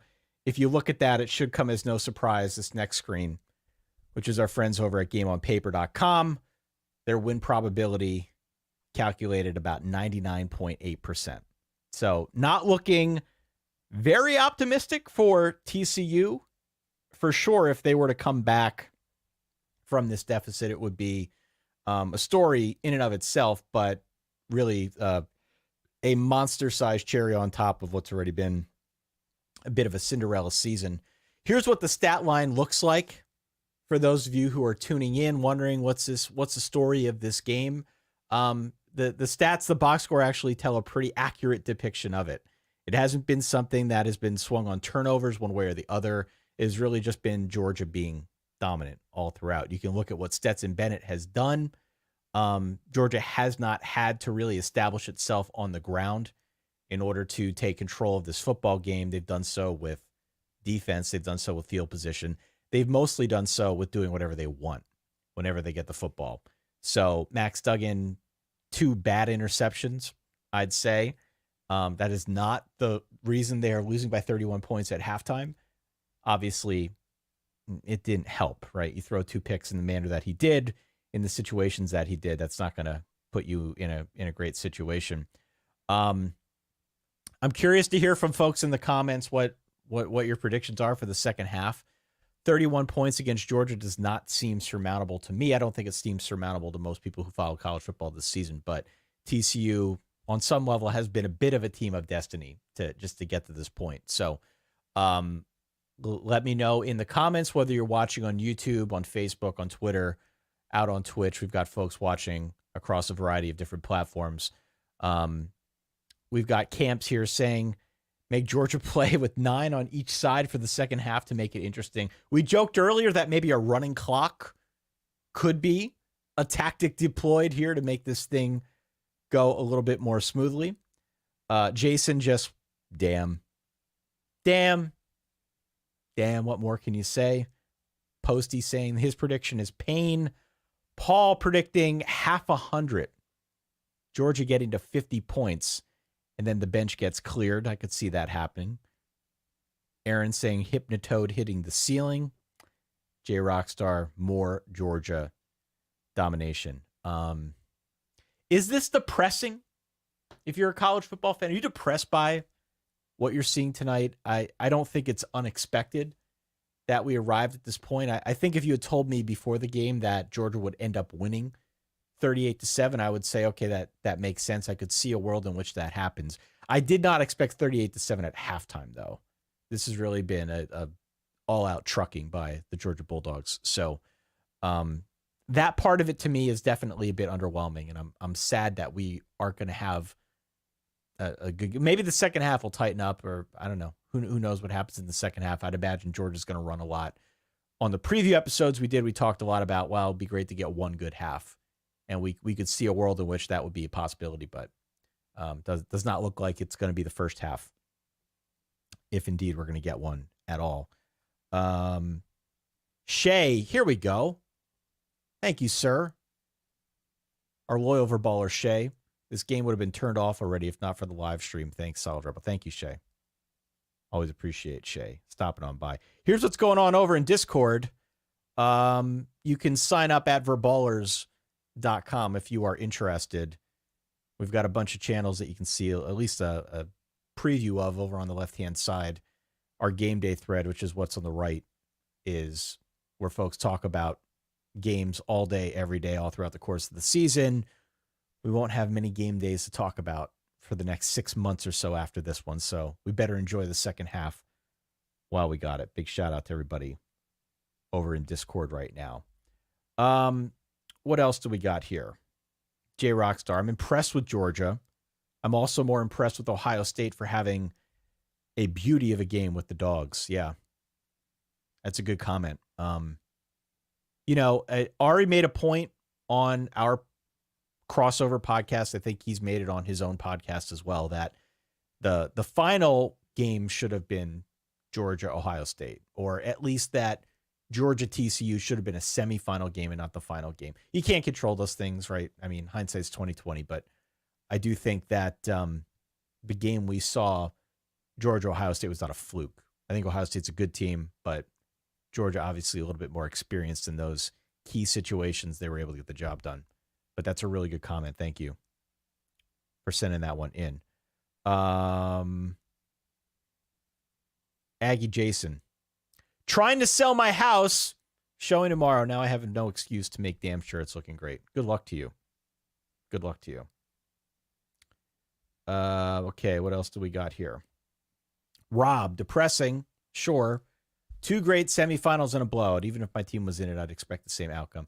Yeah, when we did our preview, Rob, one thing that came up a couple times in the van, in the Taco Tour van, was this never happened before. When we had those 2 really good playoff games, that in and of itself was a bit of an aberration, because you can go back through the history of the playoff. There have been huge blowouts in those games time and again, and it's been depressing to watch some of those. And I believe it was Andy Staples who made the point in the van saying, we've never had a situation like this where we had 2 really close playoff games collectively decided by 7 points. We certainly have not had 3 games in the college football playoff that have risen to that level. So perhaps this game here at least in the early going, is balancing out what we saw in those 2 semifinals on New Year's Eve. But it's been all Georgia, to say the absolute least. All right, what else do we got here? Folks watching on Twitter, folks watching on Facebook, on Twitter, and on YouTube. Make sure you hit subscribe. Make sure you hit follow if you have yet to do so. We will be posting college football stuff year-round. Make sure you go into the description here and follow the podcast as well on your podcasting app of choice, because we are a podcast. We will continue to be a podcast, and we'll be podcasting all throughout the college football offseason. If you are watching us at home, the box above me Dan Rubenstein went to get his Thai food. He'll be back here momentarily. I am doing my best to fill the time talking through all things stats, talking through, I don't know, anything that transpired in that first half. What you can do for us if you're watching at home, if you want to help out the stream, first and foremost, tell your friends, tweet out about the stream, tell everybody to come on in. All are welcome to come in and comment and let us know what they think about this game, about this season. I think we're going to have to go to some weird places just to fill out the time in the second half. The other thing that you could do is send in suggestions for people that we can invite on the stream. Obviously, we're going to have a little bit more pull when it comes to sports media people, especially people that aren't at the game right now. But like, let's get creative with it. Let's get creative with some other notable folks who may not be affiliated with college football, because we're gonna need to spice this broadcast up here. That's sort of the way this thing is headed.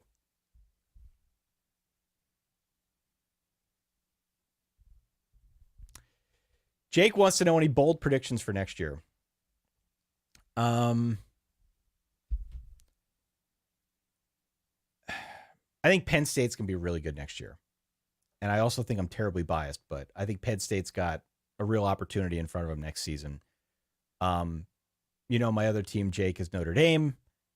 I think Notre Dame will also be really good because of the Sam Hartman effect. Having Sam Hartman on that team will be a big boon for the offense. So outside of that, I think the team I'm highest on, maybe not to win the national championship, but I think to take the biggest leap forward is probably Florida State. Florida State's been in a really unique spot where they've had a bunch of their key contributors decide that they want to come back. They want to come back. They're not going pro. They want to come back. So I think that could bode pretty well for them here.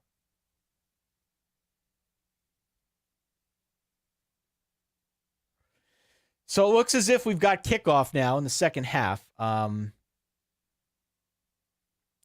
We will see if things improve at all. It does not help that Georgia has the ball first. David saying we should get Matthew McConaughey back on. We do have that contact. Maybe we can work that out. We'll see. Georgia starts off the second half with like a 6-yard run. It's just really no answer from TCU. No answer whatsoever. It's hard. Yeah. Do we still have McConaughey's number? We have enough contacts that if we wanted to get McConaughey on, we could still try to do that. Matthew, counterpoint, Florida State sucks. I suppose that depends on your point of view. David says Bill Connolly. Maybe we can get Bill on. Once Dan comes back, we'll have him reach out to Bill and see if Bill's available. Thank you, Aaron. Doing an admirable job solo. It's hard to do solo stuff. For any show that you watch where there's a solo host, it's really hard to do. If it's not an interview show, if they're just sort of talking, it is very, very hard to do. So I appreciate that. I'm doing my best here. It's not my normal beat, as you know, but just trying to describe what happened here in the first half and now as we get into the second. For those who are watching at home, my feed's at about 13:45. Stetson Bennett just snapped the ball and did not convert on 3rd and 3. So do your best to try and synchronize the feed up. Once Dan gets back, he's going to bring his food down. My prediction is he'll bring his food down. He'll be eating on the stream here. Once Dan comes back, we'll try to invite some others on the stream to keep this thing fresh, but appreciate everybody hanging with us. A Georgia punt early in the second half, and TCU is going to have an opportunity here to maybe put some points on the board, maybe make something happen, and I don't know, try to change the trajectory of this. Rubenstein, the one, the only, still the incomparable. You got your food in front of you? I have my food. It's a bit of a situation upstairs. A situation? There's blood. There's trash. There's yelling. Kids are also not great. No. Oh man, there is a situation afoot upstairs. Okay. Anybody with any experience with 2 toddlers? Did one attack the other? No. One is didn't see mommy for a little while, and so wants all mommy's attention. And the other one really wants mommy's attention. Okay. And so we got grandma's up there now. She was called as an emergency. Okay. Also, I can watch Stetson Bennett pick apart TCU. Yeah, I was gonna say, speaking of blood, we've had a lot of it in the first half. Yeah.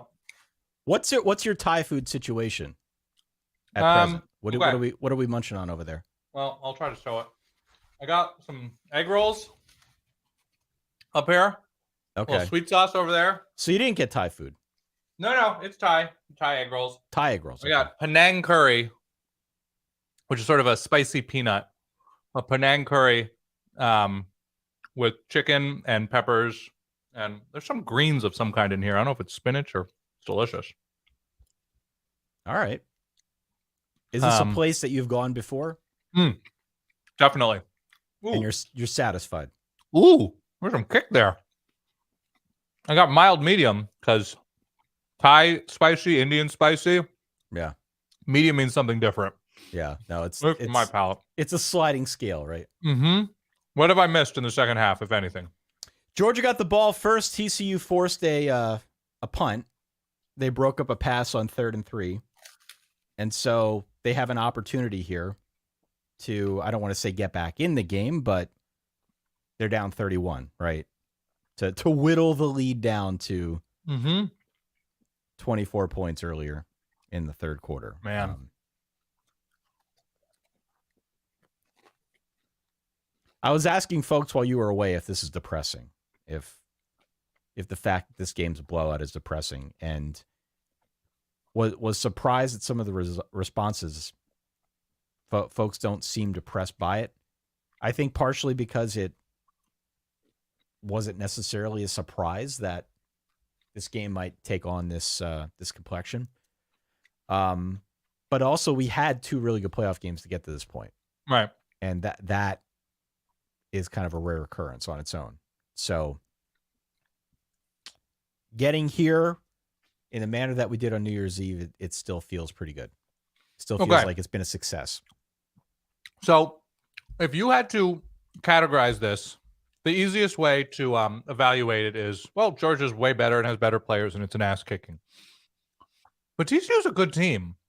Yeah. What is it beyond that? Do you think TCU is predictable? Do you think TCU is just like, this is too big a moment? The semi wasn't, and Michigan had its own flaws. And obviously the argument is that Michigan in some huge moments gave away that game. But like, I watch how Georgia's playing. I mean, Georgia beat an arguably better Michigan defense last year. It was not a game. It was not a contest. So I don't think anything would have changed dramatically had Michigan pulled out the win against TCU. What is it about this TCU team? Obviously, again, the easy thing is just not as good. They're just not in the same universe. Yeah, right. But is it just getting too hyped? Is it just like not coming out of the gate with a good game plan for Georgia? What else is there? Well, I think TCU is able to sneak up on teams this season, right? I mean, every coach is going to tell you that they prepare all week long to get ready for a game, but nobody expected that TCU would be this potent this season. So early on this year, I think that was probably a bit of the case for some of the teams that TCU was able to knock down. As the year wore on, that story, that narrative changed, right? I think no longer was TCU being overlooked, but there was definitely this sense of pixie dust. And there were a number of teams that were able to get TCU in a situation where they could have lost, but TCU kept finding ways to make plays, right? On our show, we talk a lot about luck runs out, LRO teams. TCU definitely fits that mold, but the luck didn't run out. It did in the Big 12 championship game, but it certainly didn't in the playoff game. In the playoff game, I don't know what happened in that playoff game. The Michigan that we saw out there was very different, and I think they were different because they were taken out of their rhythm very early. They weren't able to run nearly as effectively as they have all season. J.J. McCarthy was mostly good, if not for 2 really bad interceptions that you could argue swung the game in TCU's favor. It just seems like they were able to really take Michigan out of what their comfort zone was, and then it ended up at this place where they end up winning by 6. Right. So that was probably more the story for Michigan, where they were taken out of their game plan early, and then suddenly they go down. They can't necessarily come back and do the deed, because that's not a game style they've had to play at all this season. J.J. McCarthy hasn't had to do that. In this game, I don't think you're going to sneak up on Georgia and Kirby Smart. You're just not. There were games this season where Georgia was bored and Georgia played with its food a little bit. Right. And that was reason enough for many of us to start doubting how good this team actually was. But make no mistake, they're loaded for bear in this game tonight. And it's clear they've done the preparation. It doesn't seem like anything TCU is trying to do is working. So if we're going to attribute it to anything outside of the fact that Georgia probably has a lot better players and much more talent in terms of stars and whatnot, we could probably talk a little bit about the preparation that we know Kirby Smart and the Georgia staff has put in. I'm sure they've gone over the game tape. I'm sure they know the tendencies. They have the talent. They have the front seven to make sure that TCU isn't going to do the same types of things that they did to Michigan, that they did to many other teams in the Big 12 this season. The long-winded answer, completely aside, the short answer is that Georgia's just got better players. They've got of course. They got way better players in this game, and this is what happens in that type of situation. This is exactly what happens in that type of situation, where it just feels like your guys can't move the ball, your guys can't do anything right. TCU is still a pretty good team. It's just that Georgia is so much better, so much more talented, so much more prepared that it's kind of a foregone conclusion. It's also, TCU never saw a team all year long to measure itself against. Like, if it were Oklahoma from 2 or 3 years ago, right? And even Oklahoma's defense obviously would not have helped TCU evaluate what they can and can't do. But TCU basically couldn't measure themselves against anybody with anywhere near, forget Georgia's talent level, but like, they played Texas and they didn't score 20. Yeah. Right? That was the one defense that played that has that kind of talent level. And so it's unfortunate, and this is a backwards way of thinking about it, I understand. It's unfortunate they got this far this quickly, right? That they couldn't build to this place. It's backward logic, because it's an incredible story that they got this far this quickly. It's sort of the logic of starting like a freshman quarterback. Right.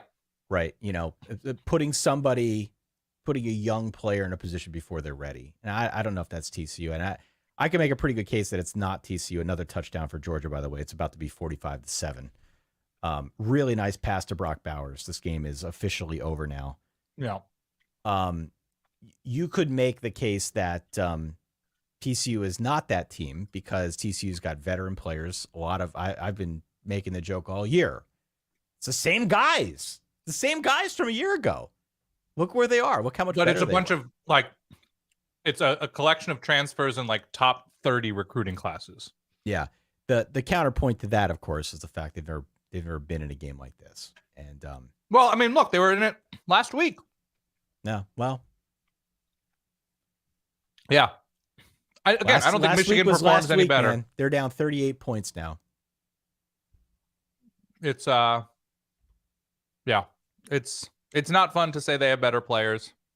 So I'm just looking at the alternate histories that would have, I guess, gotten us to Ohio State, Georgia in the championship game, which was clearly the better back and forth. Yeah, I don't know.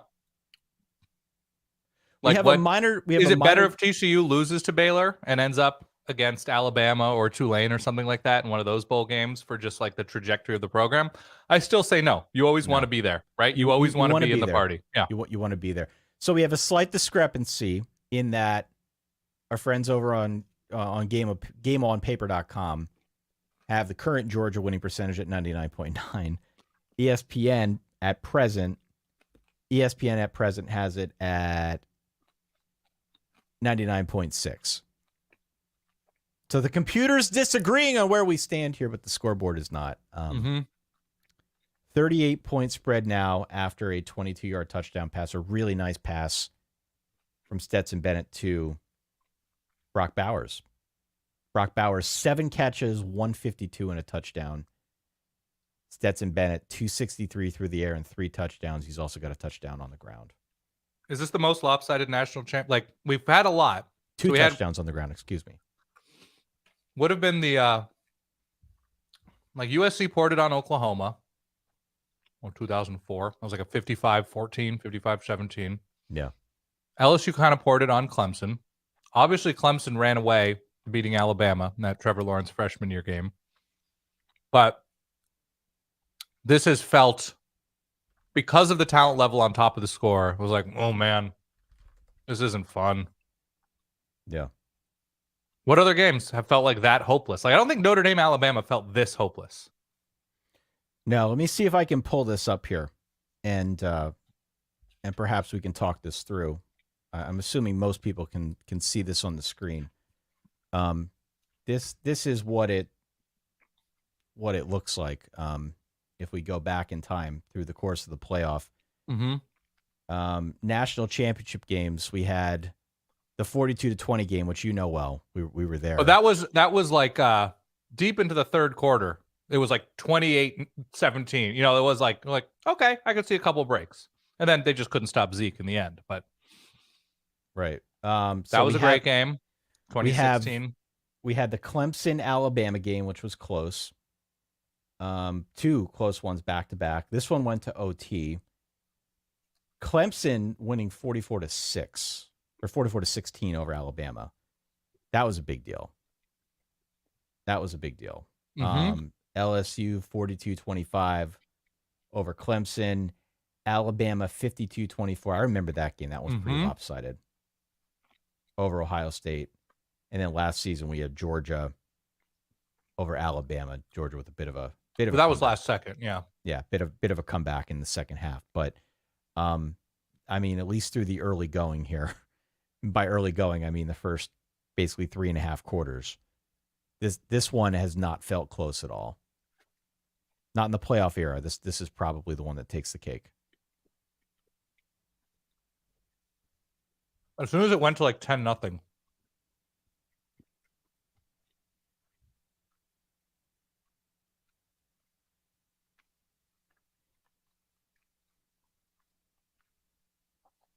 But yeah, like we talked about in the preview, the easiest time for the losing team to say, like, look, whatever, right? We weren't supposed to be here. Yeah. Yeah, not great.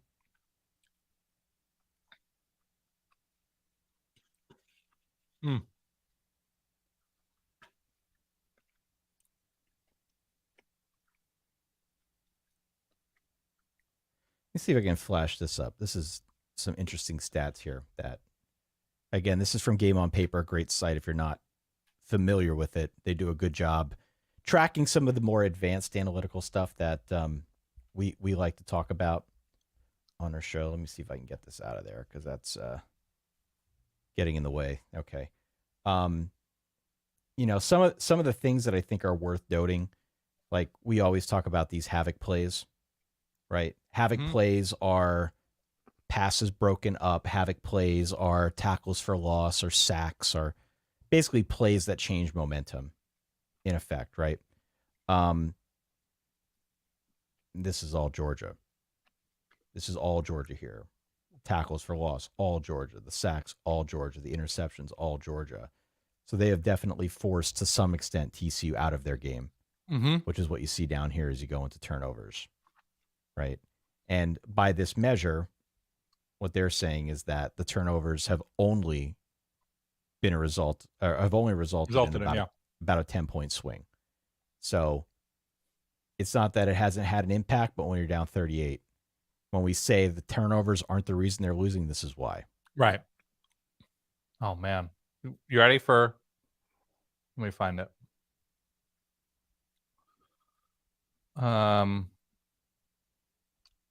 You ready for the Georgia drives?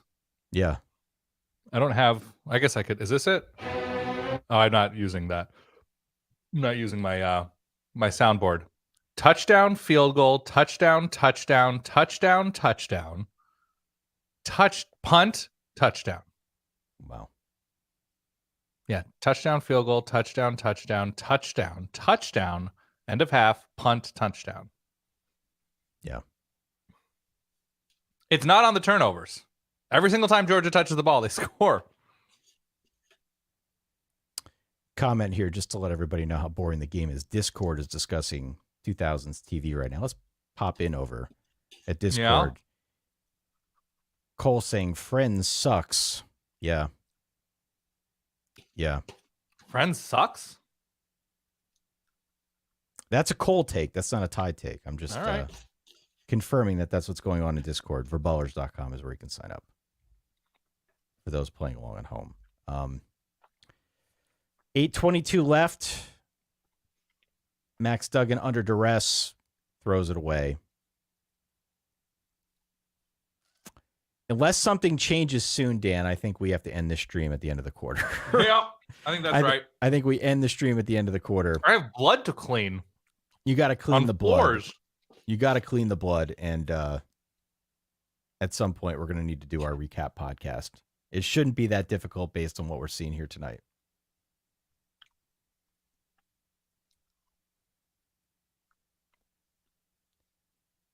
We've got 3rd and 5 now for TCU. 46-yard line. Oh, my gosh. What is going on? Wow. I do appreciate the close-up shots of the Georgia mascot. Classic. Of like, there's Sparty, there's Harry, there's Purdue Pete, that big oversized, obviously, Brutus. Yeah. Bucky Badger's not as good because he doesn't have the big googly eye look. Another TCU punt here. Is there anybody else we can invite on this? I wouldn't do that to them. You're just going to watch somebody down 38 points. we got Adam Amin courtside, and we have Ari Wasserman talking about his step-by-step plan for weight resolution. Loss. Yeah. Let me know what everyone's sipping on this evening. I've got a Goose Island IPA that I've been working on. Right. Somebody asked who Harry is. Is Harry not the name of the Georgia mascot? I thought it was Harry Dog. Harry Dog, yeah. Okay. I was losing my mind for a second. Yeah. By the way, when you say Harry Potter, do you say Harry or Harry Potter? How do you pronounce that? How do you pronounce Harry? Harry. Harry. What do you say? Harry. Harry. I think we say it differently. Yeah, I think you say it more like the Mario thing. No, Harry. No, I say my Harry rhymes with Mario. Mare. Mare. Interesting. Should we get Kirby Smart on? Somebody mentioned that. What's Fowler up to? Get Jalen Carter from the sideline. They might pipe us into the booth. They need content right now. Do you think, and I know the answer is probably no. Do you think a performance like this? So what's Stetson Bennett right now? You have it up here. 15 of 21. So I don't know what that is. 73% or something like that. Yeah. For 12 and a half yards per attempt, 3 touchdowns, no picks. Do you think this does anything to convince the Stetson Bennett is just lucky to be there, and any quarterback with those kinds of weapons and that kind of defense would put up similar numbers? Because I think it's a tough night for that crowd. Because I've been on Stetson Bennett is actually capital G good. Like, oh, well, let's see what he gets drafted. Is like I don't care about any of that. Yeah. I think he's a really, really, really good quarterback. Well, I mean, we definitely have a tendency to see things through the lens of who's going to make it to the pros and who isn't. Of course. It's only natural. And that can be problematic when you're trying to break down college football. Mm-hmm. It really can. And look, we don't see it as often anymore because so much of college football is dominated by the narrative of the big time 5-star freshman coming in and ruling supreme. But every now and again, you have a guy like a Stetson Bennett who's a walk-on, who's an interesting story. You don't generally see them playing for Georgia and being on the stage multiple times, but it's not unprecedented in the history of college football. So the fact that he's here, the fact that he's gotten back here and had a really good season is a testament to exactly what you just said. He's good. He's gotten better. And the fact that he's putting up these kinds of numbers against TCU is, it's not to say that the TCU defense was any kind of stonewall. I think we knew it wasn't. Right. But there is something to be said for being on the stage mm-hmm. and playing as effortlessly as he has. It helps to have the team around him, obviously. However, you still got to deliver. And 15 of 21, whatever that is, 70%. Right. 3 touchdowns. He has 2 more on the ground. He has clearly answered the call. So you really, he may not be a first-round pick, but there is no dispute that he's a pretty good college quarterback. Not even pretty good. Yeah, really good. Are we having this conversation if he's like a low 4-star that like Stetson Bennett is just lucky to be there and he's fine, but he's not a special, like what more could Stetson Bennett actually do? Right. That like, what more if Stetson Bennett were 6'2", would we be having this conversation? No. I just don't understand what more he could be. Like he doesn't have the strongest arm. He doesn't have the fastest legs, but like what more can a quarterback do for Georgia to make you think that they're actually good? Yeah, it's a great question. Stetson Bennett's in a really weird spot because I feel like every step along the way, even this year, after winning the championship last year, after ending that championship drought when he decided to come back, there was still a fair amount of online discourse of folks who I think were ready to move past Stetson Bennett. Right. And move on to whatever is next, whatever they think is better. But it's insane. The guy's done nothing but deliver. Wow. Hits 11 in the hands. Up. Arian Smith couldn't haul it in. But he's been really solid. And thankfully, that offense is such that he's got the beef up front to work in an offense that is perpetually going to have defenses afraid of the run. Right. It helps to have guys like Brock Bowers. It helps now that A.D. Mitchell is back. Obviously, Ladd McConkey had a pretty good year as well. So it's not that he doesn't have targets out wide, but those targets are much more dangerous given the threat of the run. Oh, yeah. But what was Georgia an excellent running team this year? They controlled the game, and they preferred to do it on the ground, but Stetson Bennett was in New York for the Heisman ceremony for a reason. Yeah, totally. Sorry, I'm going to drive this train as long as there are tracks. No, it's fair. Stetson Bennett is actually good. Yeah, he's been very, very good. And I don't even know who I'm arguing against. No. But I'm still in that mindset, of that mind. 45-7. A real bookend, right? To Georgia's season, to just completely smash my beloved Oregon Ducks to open the year in very similar fashion. Yeah. I think Oregon held them to 28 in the first half, so that was a big win in retrospect. They did better than their national championship opponent. All right, it's my turn to go get the refill now. Get the refill. You can entertain the crowd while I take a stop downstairs quick. Ty's phone number, first and foremost, 610. No. Yeah, I'll answer whatever question you guys have, or I'll just talk and watch the game. I think they're just quietly an awesome offensive team. And the defense is great, but this year it's been the offense to me that has been like kind of what defined Georgia. And yes, TCU's got a great offense, or at times has a great offense. That was the issue with. I had a number of issues with TCU this year, and it was sort of, I took issue with the inefficiency at times that TCU counted on those big plays and needed those big plays to keep chains moving. And they got better over the course of the season. Yeah. I don't know, man.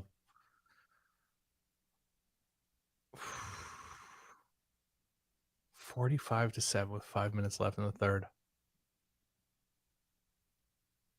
I'm not being held against my will, so I'll only blink once. As somebody commented, as Matthew in the comments. Sally.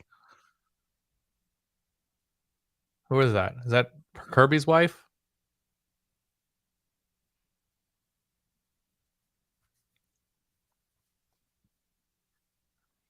Stetson Bennett, who started the season 2 years ago? Was that Dwan Mathis against Arkansas? I don't know. If you're a Georgia fan, why would you ever want to get past Stetson Bennett?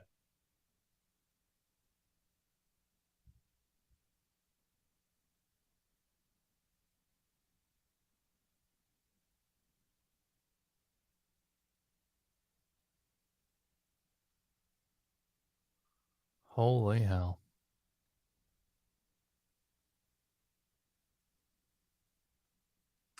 So they're going to hang half a hundo.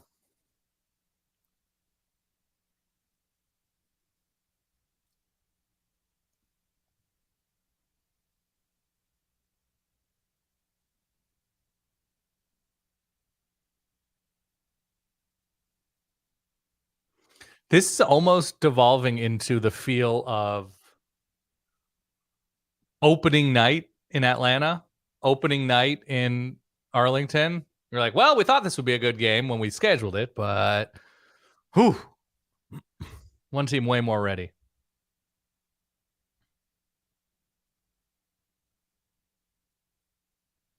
Yeah, I assume Todd Monken had interest and interviewed for jobs. But when you're the offensive coordinator at Georgia, just like Kirby Smart, defensive coordinator at Alabama, you can kind of just be choosy.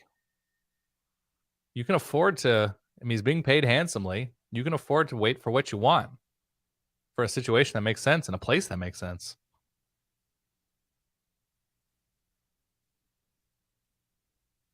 Stetson Bennett is irrefutably better than Matthew Stafford at Georgia. Matthew Stafford, irrefutably a better pro prospect with a bigger arm and a bigger body. But in terms of production mixed with accomplishment, Stetson Bennett is a full-on better historic quarterback than Matthew Stafford. I don't even think it's close. If you look at the end of Matthew Stafford's career, games that Georgia lost were on him throwing picks.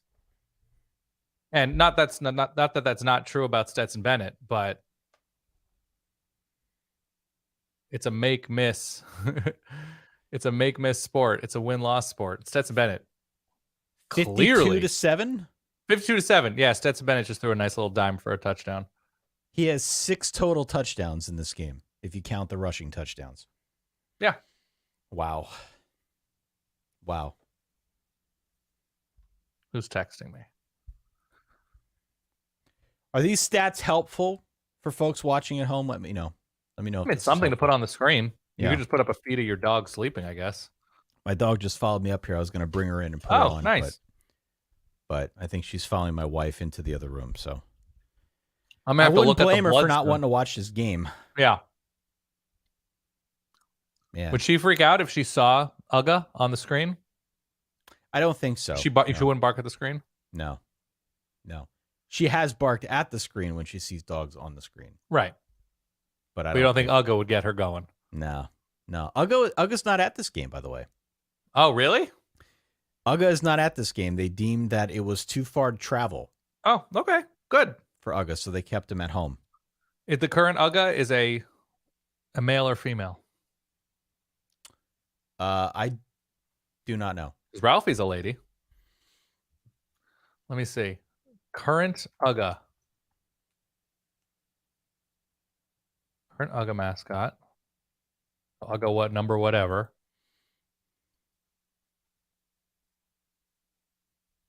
Ugga X. Ugga 10. Let's learn about Ugga 10. Yeah. Doesn't say. I can't find it.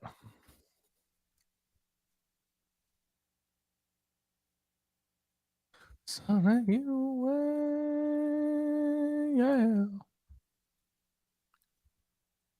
Yeah, I just assume everybody's hearing audio feed from the game like I am, and I probably just sound like an insane person. Yeah, I'm I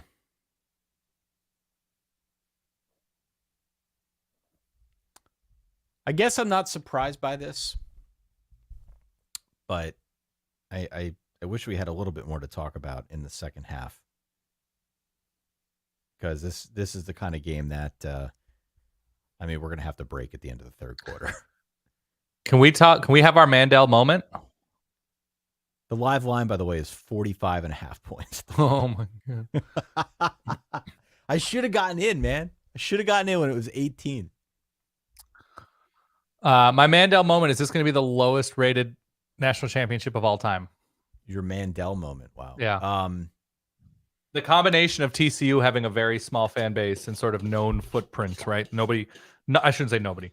Not a lot of people come into preconceived notions about the TCU football brand, right? I think it's meaningless. I'm just curious if it actually happens. The lowest ratings ever. I could see it. I mean, the counterpoint you could make is that TCU is a bit of a Cinderella story. College football fans are going to watch because they want Georgia to lose. Something like 90% of the bets were on TCU. So right. A lot of people betting with their hearts. You know, I went back and forth on it. I don't know where you were at, but I was very close to going TCU because of the line. I could just see him keeping it within that number. I didn't think they'd win. But man, what what does it say about Michigan is what make the best of what's still around, who just tipped us $1.99. Thank you. Yeah. I go back to what I said before, though. You know, Michigan was taken out of its game so early, and they had to adjust, and they couldn't. Right. At least, I mean, and that's not even fair to say. They did adjust, and they were successful at doing it. They just couldn't stop TCU's offense. And when put back to the wall in a position where J.J. McCarthy had to throw the ball a lot more than they're used to doing, and they couldn't rely on the run to do a whole lot. There were like 3 big run plays that entire game. Right. That had an effect on Michigan. Michigan was not prepared to play that style of football, and I think that's what brought them down.